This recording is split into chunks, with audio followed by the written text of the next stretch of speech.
اس حدیث کے اندر دو مسئلے اور بھی ہیں. ایک مسئلے تو پہ ہم نے وضاحت کر دی ہے. دو مسئلے میں سے ایک ہے زائرات القبور، یعنی وہ عورتیں جو قبرستانوں میں یا کسی اللہ والے کے مزار پہ، ان کے بارے میں امام اعظم ابو حنیفہ رحمۃ اللہ علیہ سے دو قول مروی ہیں. ایک قول یہ ہے کہ اگر یہ عورت جائے گی تو اس پہ اللہ لعنت فرمائیں گے، جیسے اس حدیث میں 3 لوگوں پہ فرمایا. اور اس کی دلیل بھی یہی ہے، حدیث ہے باب کی کہ اللہ کے نبی نے فرمایا نا کہ 3 لوگوں پہ اللہ جل شانہ قال لعن رسول اللہ صلی اللہ علیہ وسلم. عبداللہ ابن عباس رضی اللہ تعالیٰ عنہ کہتے ہیں کہ اللہ کے رسول نے لعنت فرمائی زائرات القبور پہ، یعنی جو قبروں کی زیارت کے لیے جاتی ہیں. اور متخذین علیہ المساجد، یہ باب یہ پچھلے باب کے اندر، اسی باب کے پہلے حصے میں اس پہ ہم تفصیلی بے عرض کر چکے ہیں. اور دوسری ہے والسرج، یہ چراغاں کرنے والے جو درباروں پہ قبروں پہ جا کے دیے لگاتے ہیں چراغاں، اس پہ ہم انشاءاللہ بحث کریں گے. تو زائرات القبور پہ جو جانے کی حرمت کا قول ہے امام صاحب کا، اس کی دلیل یہ ہے. اور دوسرا قول یہ ہے کہ اجازت ہے پردے میں، اگر محرم اپنے ساتھ ہو اس کے اور پردے کا انتظام ہو تو جا سکتی ہے. اور اس کی دلیل آپ نے پیچھے کتابوں میں بھی پڑھی ہے کہ حضور علیہ الصلوۃ والسلام جب مدینہ تشریف لائے تو چند چیزوں میں آپ نے سختی فرمائی.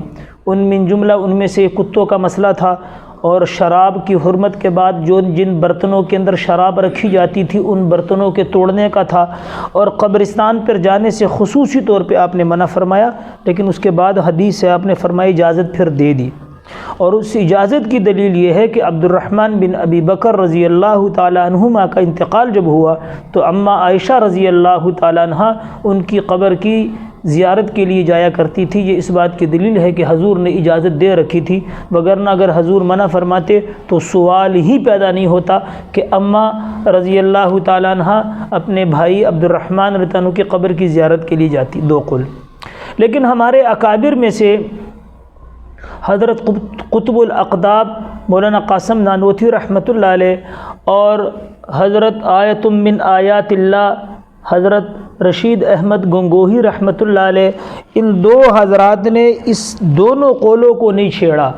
اور انہوں نے ایک اور بات کہی ہے، وہ یہ فرمائے کہ عورتیں عمومی طور پہ ایسی جگہوں میں نہ جائیں. کیوں؟ فرمائے کہ ایک تو عورت دل کی بڑی نرم ہے، دل کی کیا ہے؟ نرم ہے، اور ایسی جگہوں پہ جا کے جزا فضا کرتی ہے. تو جزا فضا دیکھیں، عورت کی آواز، صوت العورت عورت، بھئی عورت کی آواز پہ بھی پردہ ہے، اس کو بھی خیال رکھنا. تو جب یہ جزا فضا کرے گی تو لہٰذا پردے کا اہتمام نہیں کر سکے گی. اس لیے انہوں نے فرمایا کہ عورتیں ایسی جگہوں پہ نہ جائیں. نمبر 2، عورتیں ایمان کی کمزور ہوتی ہیں، بدعات رسومات کے اندر جلدی پڑ جاتی ہیں، تو ایسے مقامات پہ جا کے پھر بدعات اور رسومات شروع ہو جائیں گی. اس لیے ہمارے حضرات نے، اور موجودہ زمانے میں بھی ایسا ہی ہے کہ اللہ جل شانہ ہم سب کو بار بار لے جائے، جنت البقیع میں عورتوں کا داخلہ منع کر دیا انہوں نے. ابھی کی بات نہیں، جب ہم 19 میں تھے تو 19 میں عورتوں کو جنت البقیع میں نہیں چھوڑتے تھے. اور نہ چھوڑنے کی جو علت ہم نے پوچھی، انہوں نے یہی بتائی کہ عورتیں یہاں پر آ کے جزا فضا روتی تھی، چیخیں مارتی تھیں، لہٰذا انہوں نے عورتوں کی جنت البقیع پہ پابندی لگا دی.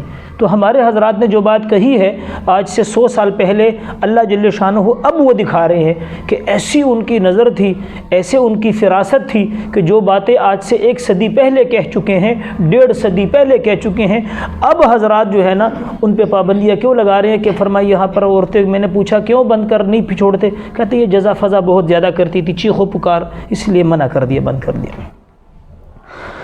تیسرا مسئلہ اس حدیث کے اندر چراغاں کرنے کا ہے. دیکھیں، اگر کوئی اللہ کا ولی ہے اور اس کا مزار ہے اور لوگ شرعی طریقے پہ آتے ہیں وہاں زیارت کرنے کے لیے، اس کا طریقہ یہ ہے کہ دیکھیں، ایک یہ سوال کیا ہوتا ہے کہ بھئی جو لوگ قبروں پہ جانے سے منع کرتے ہیں، ہمارے عرف میں لوگ اس کو وہابی کہہ کے بس ٹال دیتے ہیں، یہ نہیں پوچھتے بھئی آپ کیوں منع کرتے ہو. تو منع کرنے کی علت کسی نے پوچھی نہیں، ہم نے بتائی نہیں. ہم یہ کہتے ہیں کہ دیکھیں، قبر پہ اگر جانا ہے تو اس جانے کا طریقہ پہلے پوچھ لو کہ شریعت نے کیا طریقہ بتایا ہے. جاؤ وہاں زیارت قبر کے لیے جاؤ، لیکن اس میں سب سے پہلی حکمت یہ ہے کہ عبرت کی نگاہ سے جاؤ کہ یہ لوگ ہم سے پہلے یہاں تھے، اور حضور علیہ السلام ہفتے میں 2 مرتبہ قبرستان جاتے تھے، کیونکہ قبرستان تو عبرت کی جا ہے. وہاں جا کے آدمی کو کم از کم اپنی آخرت کی جو ہے نا یاد تازہ ہو جاتی ہے، آخرت کی فکر لگ جاتی ہے کہ بھی میں نے بھی اس قبر میں آنا ہے، اور اس بیگانگی کے گھر میں میں نے ساری پتہ نہیں کب تک رہنا ہے. ہاں اس لیے منع کرتے ہیں کہ اگر کوئی اس نیت سے جائے کہ اس بزرگ سے، اس اللہ والے کی قبر پہ جا کر اسی سے مانگے، تو آپ خود بتائیں کہ عقل کا تقاضا یہ ہے کہ قرآن مجید فرقان حمید کی آیات اس پہ دال ہے. اللہ کے نبی نے فرمایا اذا سألت فاسأل اللہ، جب بھی تو کچھ مانگے اللہ سے مانگ. صحابہ تو جوتی کا تسمہ بھی ٹوٹ جاتا وہ بھی اللہ سے مانگتے، اور کیا گھر میں نمک نہیں ہے وہ بھی اللہ سے مانگ رہے. حتیٰ کہ ایک صحابی کا کوڑا، وہ جو چھوٹی لکڑی سی ہوتی ہے جس سے اپنے جانور کو ہانکا جاتا ہے، تو وہ گر گئی، خود نیچے اترے. نیچے والے پیدل صحابی نے کہا آپ نے مجھ سے کیوں نہیں مانگ لیا، میں پکڑا دیتا. فرمایا میں نے اللہ کے نبی کے ہاتھ مبارک پہ بیعت کی ہے کہ میں کسی سے سوال نہیں کروں گا. اللہ کے نبی تو اس بات پہ بیعت لے رہے ہیں کسی سے سوال نہیں کرنا، زندہ سے، ہاں زندہ سے سوال نہیں کرنا. ہم لوگ جا کے وہاں پر عجیب عجیب خرافات کرتے ہیں اور قبروں کو سجدہ. دیکھیں ایک جانور آیا، حضور علیہ السلام کو سجدہ کیا. صحابہ نے کہا یا رسول اللہ جانور آپ کو سجدہ کرتا ہے، ہم زیادہ حقدار ہیں. آپ علیہ السلام نے فرمایا اگر اللہ جل جلالہ اپنی ذات کے علاوہ کسی کو سجدہ کرنے کا حکم کرتے تو اللہ جل شانہ عورت کو حکم دیتے کہ اپنے خاوند کو سجدہ کرے. لیکن اللہ جل شانہ نے سجدہ اپنی ذات کے علاوہ کسی کے لیے روا نہیں قرار دیا. آپ علیہ السلام نے خاص طور پہ مرض الوفات میں صحابہ کو بلایا اور کہا میں تمہیں وصیت کرتا ہوں میرے مرنے کے بعد میری قبر کو سجدہ گاہ نہ بنانا. جیسے دوسرے انبیاء علیہ الصلوۃ والسلام کی امتوں نے اپنے نبیوں کی قبروں کو سجدہ گاہ بنایا، تم میری قبر کو سجدہ گاہ نہ بنانا. تو جب اللہ کے نبی منع فرما رہے ہیں، اللہ جل شانہ منع فرما رہے ہیں، پھر اس کے بعد یہ کہنا کہ جی یہ وہابی ہے، یہ فلانا ہے، یہ کوئی بات نہیں ہے بھائی. بات وہ ہو جو دلیل سے ہو.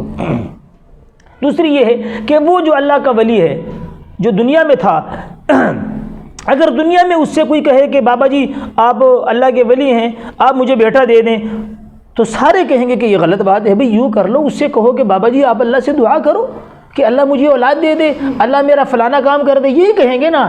اگر وہ اس ولی کی زندگی میں اس سے مانگے تو سارے کہیں گے یہ تم کیا کر رہے ہو. لیکن عجیب بات ہے کہ اس کے مرنے کے بعد اس کی قبر سے مانگا جا رہا ہے اور اس کو لوگ برا نہیں مانتے. عقلوں پہ پردے پڑے ہوئے، کیا کر سکتے ہیں، اللہ ہدایت دے. تو اگر ولی کی زیارت کے لیے لوگ آ رہے ہیں، اور آنے کا طریقہ جیسے ہم نے عرض کر دیا کہ زیارت وہاں پر قبر پہ جائیں اور وہاں پر جا کے ان کے لیے بھی مانگے، دعا کریں، اور یوں دعا کرے کہ اللہ یہ آپ کے ولی تھے، ہماری نظر میں یہ اچھے بندے تھے، اگر آپ کے یہاں بھی ان کا مقام ہے تو یا اللہ ان کے وسیلے سے، ان کے طفیل سے، کرنا تو آپ کی ذات میں ہے، آپ کی ذات، یا اللہ ان کے وسیلے سے میرا فلانا کام آپ فرما دیں. تو اس کی بھی اجازت ہے. تو فرمایا اگر اس ولی کے قبر پہ کوئی آنا چاہے، اس کے لیے اگر کوئی لائٹ وغیرہ لگا دی جائے تاکہ لوگوں کو آنے جانے میں تکلیف نہ ہو تو اس کی اجازت ہے. لیکن اگر اس نیت سے لائٹ یا چراغاں یا دیے لگائے گئے کہ اس سے کیا ہو، اس قبر والے کی وحشت دور ہو یا لوگوں کو اس دیے جلانے سے ان کی روحانیت بڑھے گی، تو فرمایا حدیث کا مصداق یہ ہے کہ فرمایا ورسرد جو قبروں کے اوپر چراغاں کرتے ہیں، دیے لگاتے ہیں، موم بتیاں لگاتے ہیں اور پتہ نہیں کیا کچھ کرتے ہیں. دیکھو ہم کچھ نہیں کہہ رہے، یہ امام ترمذی رحمۃ اللہ علیہ ترمذی شریف کے اندر صفحہ نمبر 73 پہ 73 صفحہ نمبر کا تقریباً 5واں باب ہے، اس باب کے اندر اللہ کے نبی کی حدیث لے کر آئے ہیں کہ اللہ کے نبی کہہ رہے ہیں، ہم تو صرف اللہ کے نبی کی بات کو آپ تک پہنچا رہے ہیں، ہمارا اس میں اور کوئی کردار نہیں ہے. تو لہٰذا جو لوگ ایسے خرافات اور بدعات میں مبتلا ہیں اللہ سے دعا کریں، اور ہم بھی دعا کرتے ہیں کہ اللہ ان کو ہدایت دے.